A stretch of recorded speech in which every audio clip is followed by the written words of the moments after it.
E a notícia que trazemos hoje como novidade é uma notícia, portanto, já anunciada lá na sexta-feira, que começaríamos hoje, e vamos começar neste exato momento, a nossa entrevista de hoje.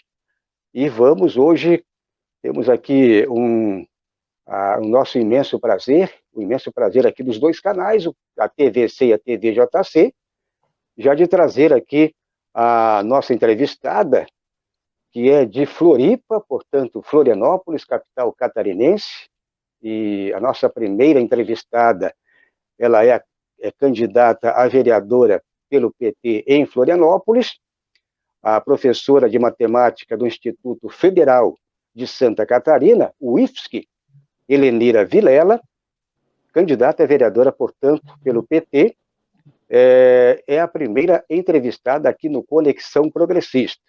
Lembrando que a partir de hoje, segunda-feira, hoje 5 de outubro, você conhecerá candidatos, candidatas e suas propostas para o cargo de vereador, vereadora de vários municípios brasileiros. Então, primeiramente, Helenira Vilela, seja muito bem-vinda, muito boa noite. E eu queria que você já começasse falando um pouco sobre quem é Helenira Vilela, sobre a tua atuação política, ou seja, descreva, ou faça um resumo de quem é essa candidata a vereadora pelo PT de Florianópolis. Boa noite, Valdo. Boa noite, Cláudio. Boa noite a todos os nossos telespectadores. Eu agradeço demais o convite, parabenizo a cada um e cada uma que toca a comunicação independente no Brasil. A gente sabe que no Brasil comunicação é um setor estratégico e completamente dominado por poucas famílias. Eu sou uma militante da causa da democratização da comunicação, então parabenizo fortemente a todo mundo que se dispõe a lutar por isso, e essa forma de fazer comunicação é muito importante. Meu nome é Helenira, eu sou mãe de 2 filhos, o Cauê e o Luan, sou professora de matemática, como você disse, sou militante desde os 12 anos. Eu me chamo Helenira em homenagem a Helenira Rezende, que foi uma mulher preta, jovem estudante, que foi assassinada na ditadura. Eu sempre conto que eu nasci clandestina, que os meus pais estavam lutando contra a ditadura, e aí escolheram fazer essa menção, né, honrosa à história da Helenira Rezende. E eu comecei aos 12 anos, foi a primeira vez que eu pulei a grade da escola para ir para uma passeata para defender a educação, e nunca parei. E aí comecei no movimento estudantil, fui de Grêmio, de DCE, participei do Fora Collor, e sempre na luta pela democracia do nosso país, pela educação pública gratuita, laica, estatal, de qualidade. Também sou uma mulher feminista que luta pelos direitos da mulher. Tenho mais recentemente participado aí da organização da Greve Internacional de Mulheres, né, do 8M, mas de todos os atos contra o Cunha, ele não, enfim, todas as iniciativas das mulheres de lutar pelos seus direitos. E mais recentemente me tornei nos últimos, acho que uns 6 anos para cá, não, quase 10 já, eu me tornei uma sindicalista, porque assim que eu entrei para o Instituto Federal de Santa Catarina, eu fui para a direção do Sinasef, que é o Sindicato da Educação Básica Federal, e aí tenho lutado pelos direitos das trabalhadoras, que somos maioria, né? 60% do serviço público é de mulheres. Se você contar só a educação, esse percentual chega a 80%. Então, nós temos lutado aí pela qualidade e pelas condições de vida e de trabalho dos trabalhadores e trabalhadoras da educação pública e do serviço público em geral. E aí eu participei de muitas lutas aqui na cidade de Florianópolis. Vocês devem se lembrar da Revolta da Catraca, que foi uma luta grande da juventude aqui contra o aumento de tarifa, lá em 2004, 2005, mas a cidade é uma cidade que já teve, por exemplo, várias mobilizações por saneamento, que é uma cidade que é numa ilha e que, infelizmente, muitas vezes a gente perde a oportunidade de aproveitar as praias porque elas estão poluídas, porque faz muitos anos desde 96, que essa cidade só é governada por governos que se preocupam única e exclusivamente a beneficiar os seus amigos empresários ou os seus patrões empresários, porque às vezes eles são só empregados deles, os políticos, né? Às vezes eles próprios são patrões também. Mas eles, então, se preocupam muito com especulação imobiliária, se preocupam muito em encher os bolsos dos empresários do transporte e não se preocupam em nada ou quase nada com a qualidade de vida da população, com a mobilidade, com o saneamento. E aí nossa cidade, que é um paraíso, que é uma cidade maravilhosa, que tem 80% do seu território numa ilha, que é quase toda ela área de preservação, área de observação de aves, enfim, raras, e a gente não pode aproveitar porque uma boa parte da população está excluída, não tem mobilidade na cidade, não tem condições de vida.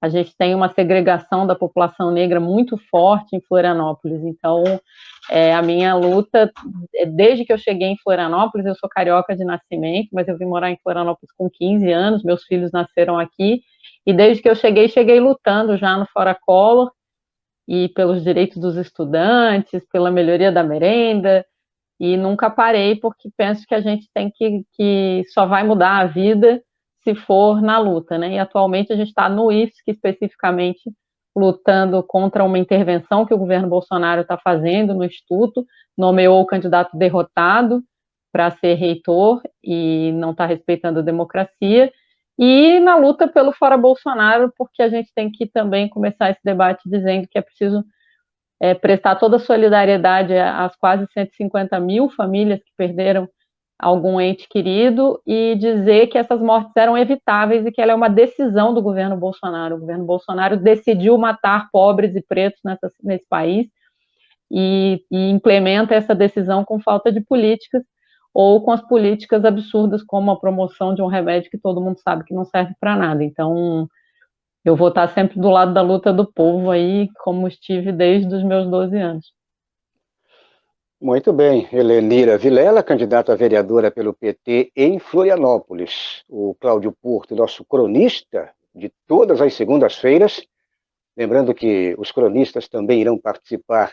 Hoje é o Cláudio, e na sequência teremos aí terça, quarta, quinta e sexta também os nossos demais cronistas. Cláudio Porto, vamos começar aí então sabatinar a nossa convidada? Vai lá, pergunta por aí. Seu microfone. Deixa eu ligar meu microfone aqui. Então, eu dizia que é um prazer estar aqui hoje com a candidata Helenira Vilela, aí de Florianópolis. Ela falou um pouco, eu gostaria, candidata, que você pudesse aprofundar, né, este ponto, que é o contexto político de Florianópolis. Uma vez que trata-se da capital de Santa Catarina, um estado do Sul, e historicamente os estados do Sul têm aí, né, índices de desenvolvimento humano um pouco mais superiores do que os outros estados do país, eu quero saber o contexto do social aí em Florianópolis, porque você está se candidatando, né, uma candidatura feminina, uma candidatura sindicalista também, né, em defesa do povo e dos trabalhadores, e então eu quero saber o valor dessa candidatura e o contexto político mesmo aí, se há alguma preocupação hoje com o aspecto social dos que vivem em Florianópolis. Há muita preocupação, Cláudio.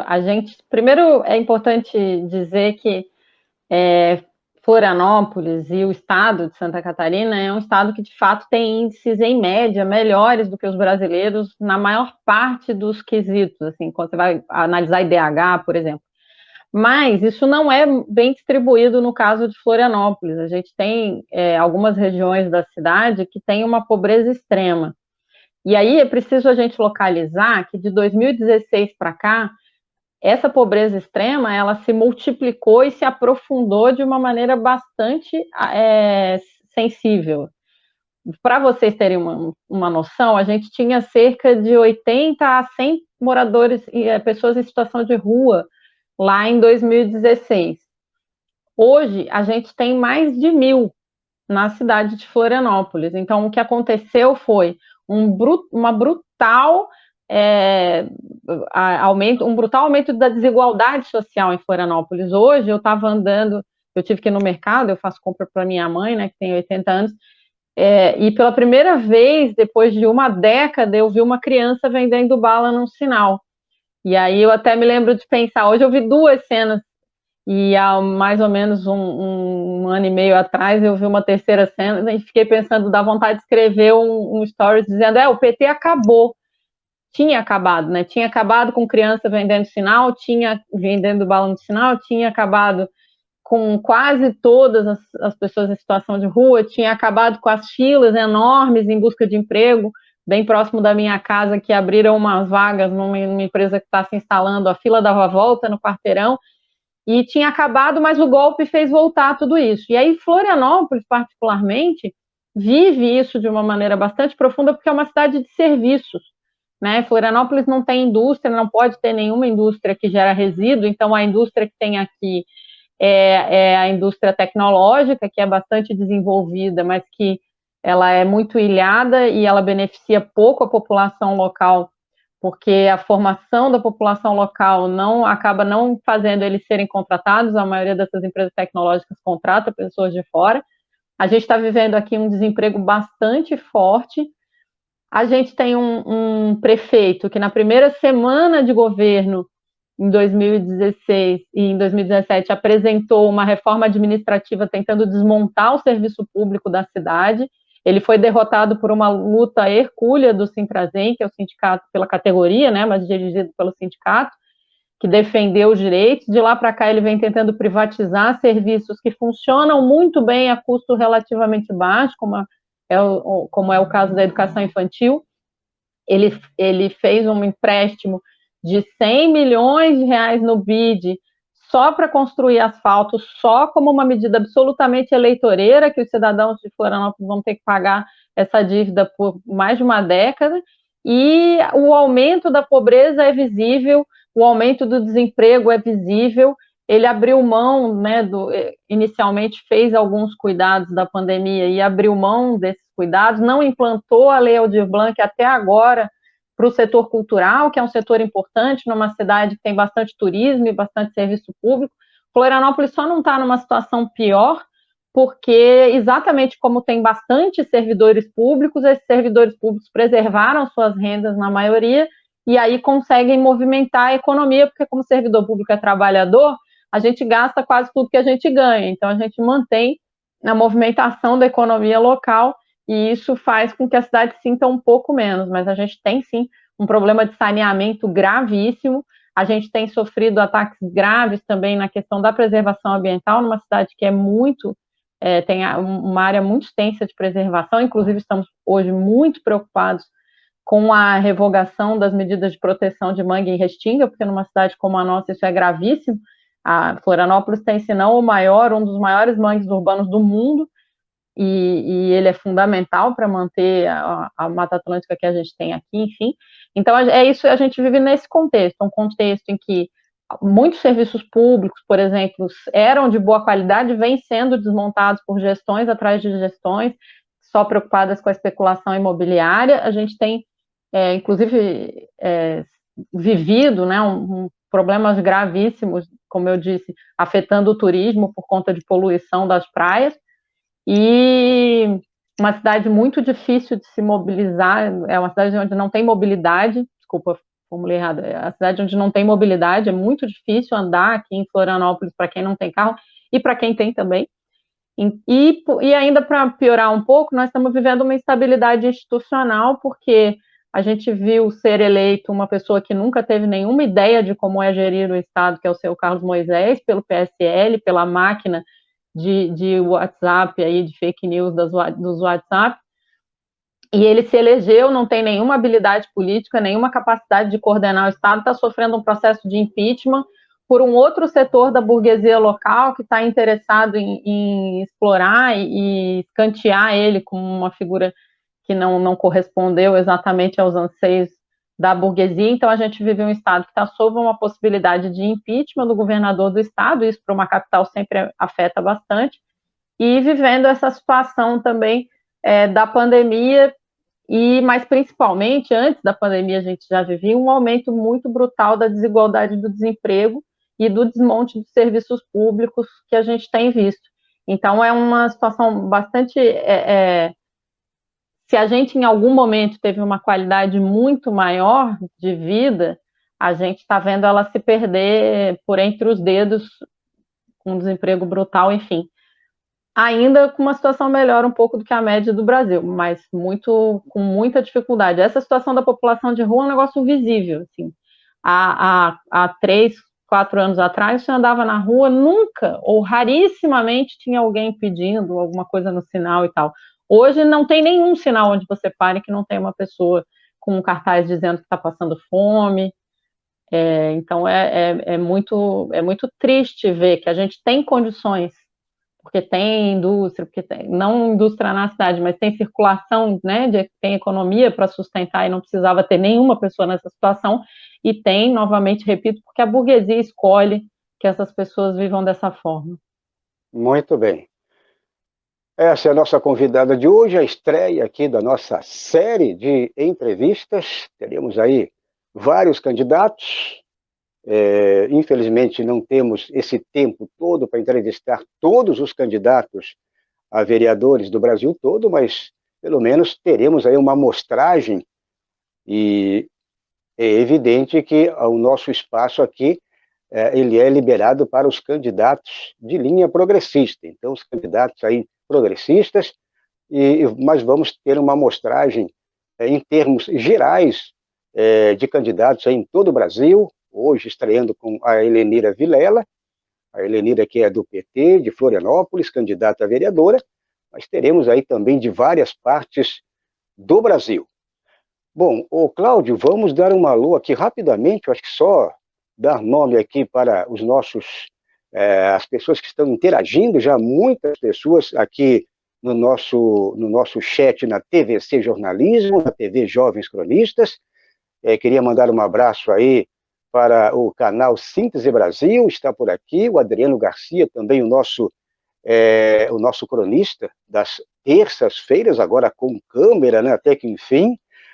Por aqui também Guilherme Alves, Fernando Gregório, dando aquele alô, a Deneide De Carli também está por aqui, o Márcio Caraço, temos também outros camaradas, ainda temos o Fernando Augusto Garcia, também está aqui no chat, o Jonas Carreira, outro cronista também aqui do canal. Os cronistas também procuram interagir e muito aqui nos dois canais.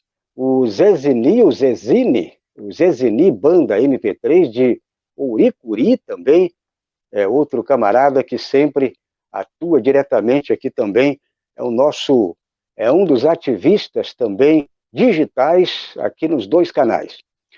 Bom, mas peço para quem está chegando agora já aproveitar, você não fez a inscrição, faça a inscrição, tem aquele sininho do lado ali, você toca o sininho para ser notificado, dá o like em seguida, e também não esqueça aí de convidar outras pessoas, trazer os seus amigos, familiares, para que todos façam também aqui, para que todos façam a inscrição aqui, tanto na TVC como também na TV JC.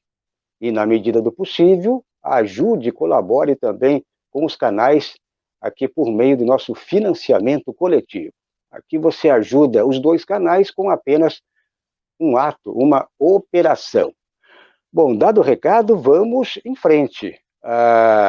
Eu queria perguntar para você, Helenira, a Helenira convidada de hoje, na estreia do nosso programa especial, Cobertura 2020, eu queria trabalhar em termos propositivos agora. O que é que você eleita, né? É óbvio que você bota fé, vai ser eleita, e você eleita na Câmara de vereador, que não é vereadora. Para começar, já elimino o feminino. Então, a Câmara de Vereadores, e não de vereadoras, né? O que você pretende fazer? O que você pretende implantar? Ou seja, projetos, talvez não dê tempo de você expor todos, mas os básicos, os que mais chamam, o que chamarão atenção para a população de Florianópolis. Então, Bom, começar a dizer que em mais de 300 anos da existência da Câmara de Vereadores de Florianópolis foram eleitas 7 mulheres. E hoje Florianópolis tem uma única mulher na Câmara de Vereadores que se recusou a ser presidente da Comissão de Direitos da Mulher e se recusou mesmo a compor a comissão. Então ela é uma mulher que não é feminista e que acha que não há luta das mulheres para ser feita, não há causa das mulheres mesmo, a gente sabendo que uma mulher é assassinada, uma mulher é estuprada a cada 11 minutos, enfim. Então, a primeira coisa é que o meu mandato, ele vai ser um mandato feminista, popular e de organização da população. A gente sempre fala, qual é a função do vereador? A função do vereador é legislar, fiscalizar o prefeito, representar a sociedade, sem dúvida. E essas funções eu vou cumprir, mas é importante a gente ter um mandato como um ponto de apoio das lutas da cidade, do movimento feminista, do movimento antirracista, do movimento sindical, do movimento pelo saneamento. O Fernando estava lembrando ali, né, que 88% das casas tem situação irregular de saneamento, e aí é bom dizer que 90% delas ficam na beira, das que ficam na beira-mar norte, que é uma área nobríssima aqui, elas não têm ligação com a rede de esgoto que está instalada, porque não são os pobres que, por não terem condições, não ligam à rede de esgoto. Os ricos escolhem não ligar e jogar o esgoto na rede pluvial, que é uma desgraça, né? Porque depois eu nunca vou entender a lógica, porque eles mesmos perdem, eles mesmos não podem tomar banho na praia, que eles ajudam a poluir, enfim. Mas, então, é preciso ter um mandato popular que realmente possa ajudar a ser ponto de apoio para as lutas do povo, porque, né, o prefeito, o vereador que diz, eu vou construir creche, ele está mentindo, o vereador não constrói creche. Agora, o meu mandato pode ser um mandato que ajude a organizar a população para ir pressionar o prefeito, para mostrar as necessidades. E uma outra coisa que para mim é muito importante, eu sou professora do Instituto Federal e fui professora das outras universidades públicas, da UDESC e da UFS, da Estadual e da Federal. E uma coisa que eu percebo é que é um privilégio muito grande para Florianópolis ter esses 3 equipamentos sociais que produzem e socializam conhecimento e que, inclusive, movem bastante a economia da cidade, porque uma boa parte desses serviços públicos e desses servidores que eu falei, eles são servidores dessas instituições. A UFSC que tem o 4º maior orçamento do Estado, é o orçamento do governo do Estado, o orçamento de Joinville, o orçamento de Florianópolis, o 4º maior é o da UFSC. Então, eles geram uma economia, mas a gente precisa potencializar isso, e uma das coisas que o meu mandato se pretende é ser um articulador entre a capacidade produtiva da UFSC e as necessidades da sociedade, né, da UFSC, do IFSC, da UDESC, e as necessidades da cidade, da maioria do povo, que às vezes nem consegue acessar. E aí eu tenho um exemplo de um projeto pontual que eu estou defendendo, que é o projeto da implantação da Casa de Parto Escola. A Casa de Parto Escola é um projeto de professoras do Instituto Federal de Santa Catarina, da Mauro Ramos, que já tem ele estruturado. Ele é uma casa de parto que vai funcionar a partir do SUS, ele é um ponto do SUS, que vai levar o atendimento básico, o parto para o atendimento básico de saúde, que é o lugar certo dele, porque afinal de contas gravidez não é doença, parto não é, né, não é dor, parto é um processo natural e que devia estar na atenção básica, porque a grande maioria dos partos não precisa de uma grande estrutura hospitalar, e hoje na pandemia, infelizmente, a gente tem uma comprovação da necessidade de um equipamento público desse, porque a gente vive num país onde mais gestantes morreram de Covid do mundo, e um dos motivos é exatamente porque o pré-natal e o parto é feito em hospitais, que é um lugar de doença, um lugar muito contaminado. Então a gente quer tirar, e aí ele é uma demonstração, a casa de parto, dessa articulação, porque vai ter os servidores do município que vão atuar na casa de parto, que vão fazer o atendimento regular, mas eles vão estar sempre em ligação com as professoras do curso de enfermagem do IFSC, que vão estar formando estudantes da área de enfermagem em obstetrícia, podem ser enfermeiras obstétricas ou obstetrizes. Então, o que a gente vê é uma articulação dessa política, onde as mulheres vão ter uma oportunidade de um parto humanizado, de um parto sem violência obstétrica, de um parto que respeita o corpo da mulher, e, portanto, é um parto, inclusive, antimachista, né, porque uma das maiores defesas do movimento feminista é exatamente a mulher ter direito ao seu próprio corpo, ao mesmo tempo que articula a possibilidade de formação. Então, aquela casa funcionando dentro ou em articulação com o IFSC, sempre vai ter a tecnologia de ponta, sempre vai poder ter acesso a conhecimento o mais desenvolvido possível, ao mesmo tempo que oferece campo de estágio para os estudantes do IFSC. Então, ela é um símbolo, não que eu vá defender só essa proposta, mas ela é um símbolo dessa possibilidade de articulação que existe entre essas instituições, que são instituições super respeitadas no país, e a cidade, que às vezes não consegue, vamos dizer assim, se beneficiar tanto da função social que essas instituições já cumprem, mas que podiam cumprir muito melhor. Então, essa também é uma proposta. Então, um mandato popular, um mandato que articule, por isso, que articule, então, essas grandes instituições com as necessidades da população, e um mandato que vai permitir, vai fazer a defesa de todas as políticas públicas, desde a pessoa nascer até a pessoa ficar idosa, dela ter acesso à educação, saúde pública, defesa do Sistema Único de Assistência Social. E isso significa que, se a gente defende as políticas públicas, se a gente quer que as pessoas tenham dignidade e acesso às políticas públicas, a gente defende o serviço público, porque quem presta essa política pública é o serviço público. E o serviço público só existe se existirem servidores públicos com estabilidade, podendo cumprir a sua função independente das vontades políticas dos governos de plantão, que possam ter dignidade e condições de trabalho. Então, a ideia do mandato é esse, é um mandato popular, é um mandato que articula as instituições de conhecimento com as necessidades da cidade, e é um mandato que vai defender as políticas públicas para as pessoas, sem caridade, sem criação de dependência, muito pelo contrário, para criar emancipação. E por isso o slogan da nossa campanha é por mais pontes com conhecimento. Exatamente porque todos esses aspectos se relacionam com isso. Para quem chegou agora, esta é a Helenira Vilela, candidata a vereadora pelo PT de Florianópolis. Nossa primeira entrevistada. Hoje começa a série de entrevistas aqui nos dois canais, na TVC Jornalismo e na TV Jovens Cronistas. Olha só, o Fernando Gregório da Silva, ele disse: conexão progressista, o Cláudio Porto, é muito melhor do que a Globo. Pois é, né? Se a Globo fizesse uma sabatina assim, um debate, né? Um debate com um tempo amplo, com certeza a Globo hoje não seria hoje pichada, né? Mas o nosso canal, na medida do possível, o Fernando, né? O Fernando Gregório, nós fazemos aqui o nosso papel aí, abrimos espaço para a democracia brasileira.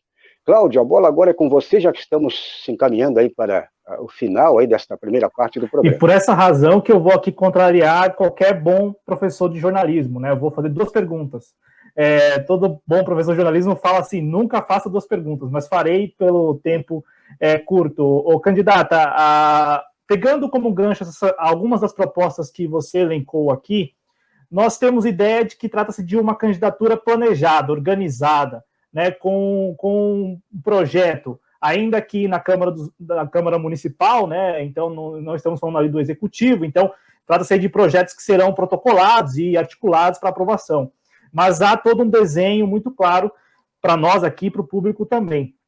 A minha dúvida é como a sua candidatura está levando isso para as pessoas, para o eleitorado, porque nós entendemos que a pandemia do novo coronavírus, por um lado, enalteceu e, na verdade, reforçou o papel do bom serviço público, né? As pessoas, acredito que compreenderam a necessidade de termos um Estado atuante e serviços públicos essenciais funcionando. Acho que isso ficou bem claro. No entanto, também há uma boa parcela da população que, por nunca ter tido contato com essa ideia de um serviço público eficiente, talvez não tenha percebido isso. Eu quero saber da senhora, de você, né, senhora pelo cargo, mas você, como deixamos claro aqui antes de começar o programa, como a sua candidatura está levando isso para o eleitorado, né? Como que se dá exatamente essa fase da comunicação. E a segunda pergunta é um complemento. O nosso campo, né, o campo progressista, o campo à esquerda, tem discutido nas últimas semanas a necessidade dos vereadores ou dos candidatos à vereança também levarem a pauta, por exemplo, não apenas do fora Bolsonaro, mas do desgoverno que hoje rege o Brasil, né? Eu gostaria de saber se você pretende marcar posição na Câmara Municipal de Florianópolis também como oposição aos desmandos que nós temos em nível federal, né? Desmandos que vão além ali das pessoalidades. Temos aí exemplos claros de ações concretas de desnacionalização mesmo. Então, nosso patrimônio nacional está sendo deixado às traças e sendo levado por alguns. Então, quero saber essas duas coisas. Primeiro, como está se dando a comunicação mesmo, né, do reforço da importância do serviço público, e, na sequência, se a sua candidatura tem essa pretensão de marcar posição contra o governo Bolsonaro. Bom, a nossa comunicação, a gente tem muitas dificuldades, porque eu sou do Partido dos Trabalhadores e a gente sempre foi o povo da rua, né? A gente sempre fez campanha indo de casa em casa, conversando com as pessoas, abraçando as pessoas, se reunindo, e hoje a gente está vivendo um aprendizado. O que a gente está tentando fazer para compensar isso, digamos assim, a dificuldade, né? Até porque a gente é responsável, então a gente não vai estimular que as pessoas se aglomerem porque a gente não quer ninguém doente, porque a gente não quer que mais pessoas morram, pelo contrário, a gente quer promover e cuidar da vida das pessoas. A gente tem tentado fazer um trabalho em rede. A ideia é que cada pessoa consiga levar um pouquinho da nossa mensagem para amigos e familiares e colegas de trabalho. Então, a gente tem trabalhado um pouco nas redes sociais, mas não tão, vamos dizer assim, cansativamente, porque a gente entende que não adianta super poluir as redes sociais com um monte de propaganda, porque as pessoas acabam se cansando e aí não prestando mais atenção. Então, a gente tem tentado fazer intervenções pontuais. Inclusive, no próximo sábado, eu estou super feliz, porque a gente vai fazer uma atividade da candidatura, que é um debate sobre a ditadura. Eu já fui candidata outras vezes, e em todas as minhas candidaturas eu faço um debate sobre a ditadura, porque eu acho que é importante a gente marcar aquele período como um período que a gente precisa conhecer para não deixar se repetir, e infelizmente a ignorância tem mostrado que de fato as pessoas acham bom o que elas não sabem o que era, né? E aí vou fazer um debate, estou muito feliz que eu vou fazer um debate com uma sobrinha e uma sobrinha neta da Helenira Rezende, além de uma companheira nossa aqui de Santa Catarina, que fez sempre parte do coletivo Memória, Verdade e Justiça. Então vamos fazer, a gente está fazendo lives de iniciativa da candidatura nos sábados, às 18 horas, porque a gente entende que não adianta encher, né, lotar as redes sociais, mas a gente entende que é mais importante as pessoas fazerem redes, né, e conversarem, então, com as pessoas, até porque o voto para vereador é um voto bastante pessoal. Infelizmente, eles são pouco politizados, né, e aí a gente precisa romper essa barreira, tanto usando a campanha para ser um processo politizador, mas também para chegar no maior número de pessoas. Quanto aos serviços públicos, eu sou uma intensa defensora dos serviços públicos, inclusive amanhã, num colega de vocês aqui na TV 247, eu vou estar fazendo um debate com o Eduardo Moreira sobre a reforma administrativa, que é a destruição do Estado brasileiro. Ela não é a destruição do emprego público, ela é a destruição da possibilidade do governo fazer políticas públicas e ter instrumentos de política econômica, por exemplo.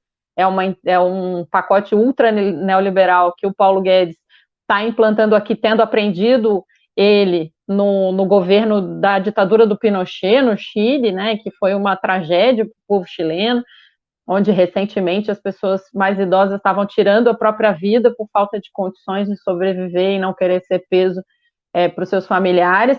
Então, sem dúvida nenhuma, a gente tem debatido com a população a necessidade de compreender isso que eu falei no início, de que só existe política pública se existir serviço público, e só existe serviço público se existir servidor e servidora pública para poder prestar o serviço.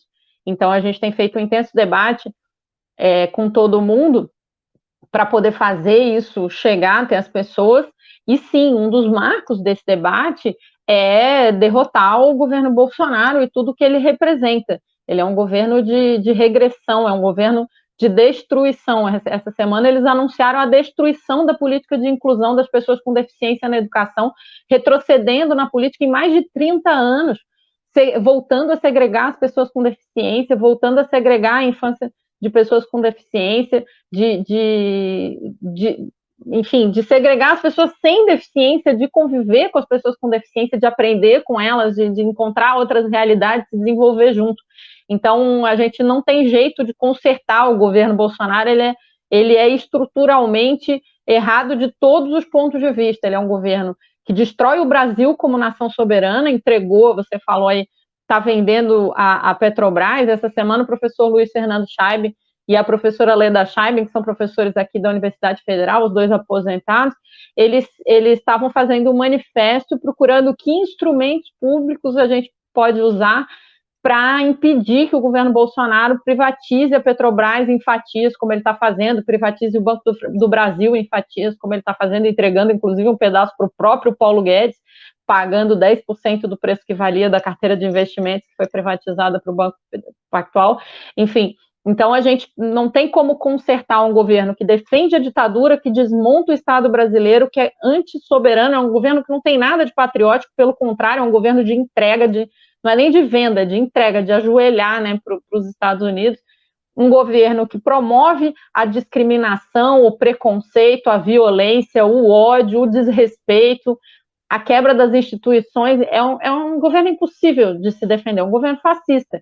Então, sem dúvida nenhuma, é um traço da minha campanha, da campanha da Frente Popular que a gente está fazendo aqui, que a gente conseguiu reunir 7 partidos e mais 2 organizações políticas, é a maior unidade de esquerda do Brasil, a campanha do professor Elson, do PSOL, e do professor Lino, vice, do PT, mais o PSB, o PDT, o PCdoB, enfim, vou fazer a lista toda, a rede. Então, a gente conseguiu essa unidade da esquerda, e inclusive, para deixar um marco no Brasil de derrotar o bolsonarismo como estrutura de pensamento político, e para isso a gente precisa derrotar a direita dessa cidade aqui, que é representada por quem sempre esteve no governo e nunca faz nada para melhorar a vida do povo, a não ser fazer um asfalto e um viaduto, como se fosse disso que o povo estivesse precisando. Então, a gente está numa batalha aí, né, para chegar em todas as casas, com toda a segurança, fazendo essa comunicação em rede, para realmente compensar a dificuldade de estar nas ruas e, sem dúvida nenhuma, marcar politicamente as necessidades de melhora e de reorganização da própria cidade de Florianópolis, os problemas municipais, mas de maneira articulada com os problemas nacionais, porque nós não teríamos 1.000 pessoas em situação de rua se não tivesse tido um golpe contra Dilma, se não tivesse tido um governo, uma emenda constitucional 95 e um governo Bolsonaro como a gente tem. Então, sem dúvida, é preciso discutir isso de uma maneira articulada. Muito bem, Helenira Vilela, candidata a vereadora pelo PT de Florianópolis, e estamos chegando ao final agora da nossa entrevista, mas antes do final da nossa entrevista, você até enviou uma nota à imprensa, talvez, eu espero que não aconteça esse estímulo para as demais cidades, Florianópolis, aí o Cláudio Porto, os meios de comunicação aqui, resolveram não realizar debate. Já que você citou a frente, eu até ia pedir para você falar um pouco mais da frente, mas você já resumiu aí, é uma frente, não é frente ampla, é uma frente de esquerda, né? Claro que tem alguns detalhes ali, mas tem alguns ali que são meio lá, meio cá, mas neste momento, acho que a maior frente, e a primeira frente, do Brasil, e muito bem articulada. Temos aí, inclusive, um partido que ficou meio de fora, que é o PCB, mas ele declarou também apoio crítico, né? Então dá em torno de 9, 10 partidos. Eu queria que você falasse mais rapidamente, porque estamos chegando ao final, desta posição dos veículos, rádio, TV, de não promoverem debate, que era uma coisa muito tradicional, sempre foi em todo o Brasil, e aqui na capital catarinense também, o debate aí para prefeitos, vereadores, governadores, governador do estado, né, era uma coisa muito comum. Então, o que aconteceu? A primeira vez na história, pelo menos na história recente, desde a redemocratização, que as empresas de TV se combinaram. E aí, semana passada, teve debate, né, em todas as capitais do Brasil, e não teve aqui.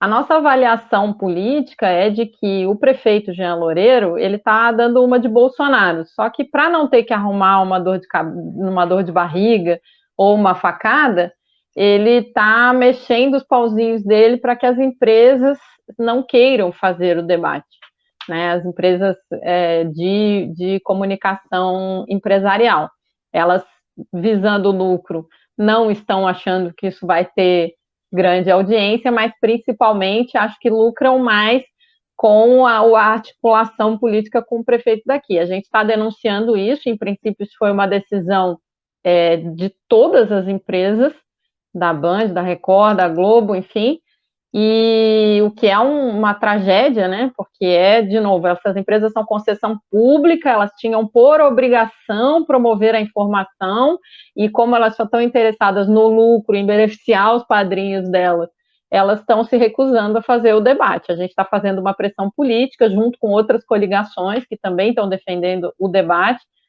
e porque a gente tem certeza que o nosso candidato, se eles têm medo, porque eles não confiam, né, na qualidade, a gente sabe que os nossos candidatos e das outras que estão também defendendo, a gente sabe que tem qualidade e que tem que ir para o povo, né? Só que, infelizmente, é isso. Quando você tem o poder econômico, e eles têm, e aqui a gente tem esse elemento a mais, que é a tal da maçonaria, né? Que é um poder paralelo, entranhado nos governos, é um poder entranhado no judiciário e é também nos meios de comunicação aqui em Santa Catarina de uma maneira muito forte. Então, nós estamos denunciando e estamos exigindo. E aí eles dão uma desculpa esfarrapada, de que é por causa da pandemia, mas é tão esfarrapada que todos os outros lugares arrumaram um jeito, né, de fazer com segurança e com pandemia. Então, a gente está defendendo e vamos ver se a gente consegue quebrar esse processo. Independente disso, nós estamos bancando também fazer um processo em rede da nossa candidatura a prefeito, do professor Elson e do professor Lino, para tentar romper com esse bloqueio que eles estão tentando promover. Eles estão com medo, porque aqui a direita está rachada em muitos pedaços, né? A gente tem a candidatura do próprio prefeito, que é o Jean Loureiro, a candidatura da Angela Amin, que é, né, tradicional da direita no país, a candidatura do Pedrão, que vem apoiado pelo senador Jorginho Melo, que é do PL, que quer ser governador. Então, a gente tem uma série de candidaturas da direita, e todas elas com medo do que significará essa unidade da esquerda, mas nós vamos para cima. Saiu uma pesquisa Ibope hoje, para variar, eles botam a gente lá embaixo, mas a gente sabe como é que funciona. Já diria o velho Brizola, né, que essas pesquisas, a gente sabe que elas raramente dizem a verdade, e ele que ganhou a eleição, estando em terceiro numa pesquisa, ganhou a eleição para o governo do Rio. Então, nós vamos estar na luta aí, pressionando e cobrando que concessão pública tem obrigações com o público, né? Muito bem, fechando então a nossa entrevista de hoje com Helenira Vilela, candidata a vereadora pelo PT de Florianópolis. Agradeço a Helenira por você ter atendido aqui o nosso convite e vamos dar sequência à programação e até uma próxima oportunidade e uma ótima campanha para você e que provavelmente você seja eleita, né? Tomara, Valdo, eu agradeço muito a oportunidade, a você, ao Cláudio, a todo mundo que está nos assistindo aí, a TVC e a TVJC, e fico à disposição, pedindo a cada uma que puder apoiar a candidatura, porque a gente faz a candidatura na luta, né? Então, apoiar tanto compartilhando as redes sociais, quanto contando para os amigos, quanto apoiando financeiramente. Eu sou Helenira Vilela, sou candidata a vereadora, o meu número é 13013, eu agradeço demais a oportunidade e boa luta para nós aí também pela comunicação independente.